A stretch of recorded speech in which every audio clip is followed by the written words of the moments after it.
లతా ఛానల్కి స్వాగతం. ఈరోజు మనం నాటుకోడి మాంసంతో బిర్యానీ తయారు చేసుకుందాం. దీనికి కావాల్సిన పదార్థాలు: నాటుకోడి మాంసం 1/2 kg, basmati rice 1/2 kg. Basmati రైస్ని అరగంట ముందు కడిగి పక్కకు పెట్టుకోవాలి. నూనె 1 కప్పు, అల్లం వెల్లుల్లి పేస్ట్ 2 స్పూన్లు, ఉల్లిపాయ తరుగు 1 కప్పు, పెరుగు 1/2 కప్పు, కారం 2 స్పూన్లు, ఉప్పు రుచికి తగినంత, గరం మసాలా 1 స్పూను, మసాలా దినుసులు లవంగాలు, యాలకులు, సాజీరా, చెక్క, బిర్యానీ ఆకు 10 గ్రాముల చొప్పున, పచ్చిమిర్చి చీలికలు 7-8, కొత్తిమీర తరుగు 1/2 కప్పు, మెంతి తరుగు 1/2 కప్పు, ఆరెంజ్ ఫుడ్ కలర్ తీసుకొని 1/2 స్పూన్ ఒక గిన్నెలోకి తీసుకొని నీళ్లు పోసుకొని కలిపి పక్కకు పెట్టుకోవాలి.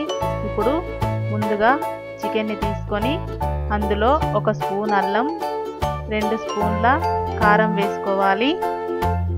ఆ తర్వాత 1 స్పూన్ ఉప్పు కూడా ఇందులో వేసుకోవాలి.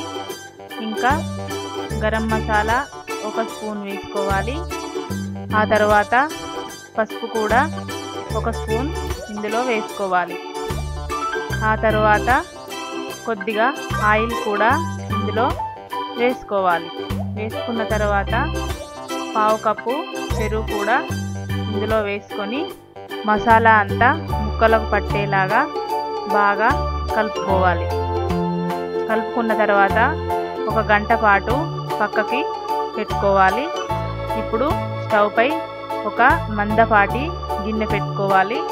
గిన్నె వేడెక్కిన తర్వాత అందులో 1 కప్పు ఆయిల్ వేసుకోవాలి. ఆయిల్ వేడెక్కిన తర్వాత ఉల్లి తరుగు తీసుకొని ఇందులో వేసుకోవాలి. అటు ఇటు కలుపుకుంటూ బ్రౌన్ కలర్ వచ్చే వరకు వేయించుకోవాలి. వేగిన తర్వాత తీసుకొని ఒక గిన్నెలో తీసుకొని పక్కకు పెట్టుకోవాలి. ఇప్పుడు ఇదే గిన్నెలో బిర్యానీ ఆకులు వేసుకోవాలి. ఆ తర్వాత మసాలా దినుసులు కూడా వేసుకొని వేయించుకోవాలి.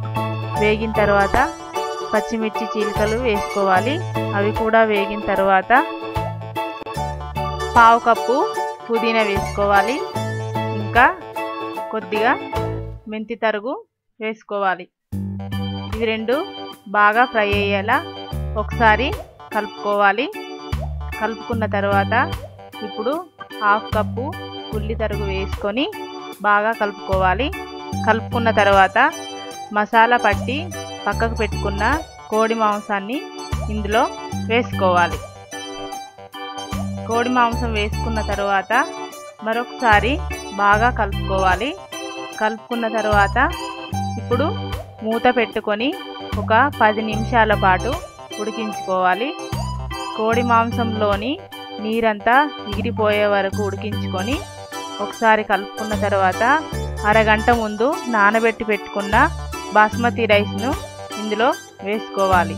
వేసుకున్న తర్వాత నెమ్మదిగా మరొకసారి కలుపుకొని 1 గ్లాస్ బియ్యానికి 2 గ్లాసుల వాటర్ పోసుకోవాలి.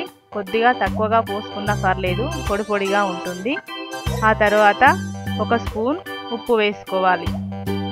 ఇప్పుడు మరొకసారి నెమ్మదిగా కలుపుకోవాలి. కలుపుకున్న తర్వాత మూత పెట్టుకొని దానిపై కొంచెం బరువు పెట్టుకొని 10 నిమిషాల పాటు ఉడికించుకోవాలి. ఉడికిన తర్వాత మూత తీసుకొని మరొకసారి నెమ్మదిగా కలుపుకొని ఇప్పుడు ఆరెంజ్ ఫుడ్ కలర్ని కొద్దిగా పోసుకోవాలి.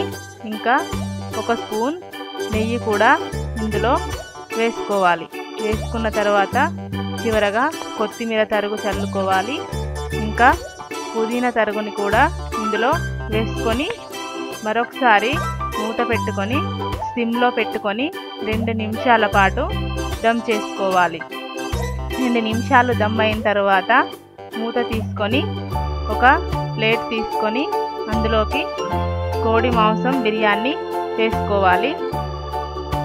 ప్లేట్లోకి తీసుకున్న తర్వాత ముందుగా వేయించి పెట్టుకున్న ఉల్లి ముక్కలతో గార్నిష్ చేసుకోవాలి. ఇంకా కొత్తిమీర తరుగు కూడా వేసుకోవాలి. అంతే, నాటుకోడి మాంసం బిర్యానీ రెడీ. వేడి వేడిగా తింటే ఎంతో టేస్టీగా ఉంటుంది. మీరు కూడా ఒకసారి ట్రై చేసి చూడండి. మరిన్ని వెరైటీస్ కోసం లతా ఛానల్కి సబ్స్క్రైబ్ కాగలరు. ధన్యవాదములు.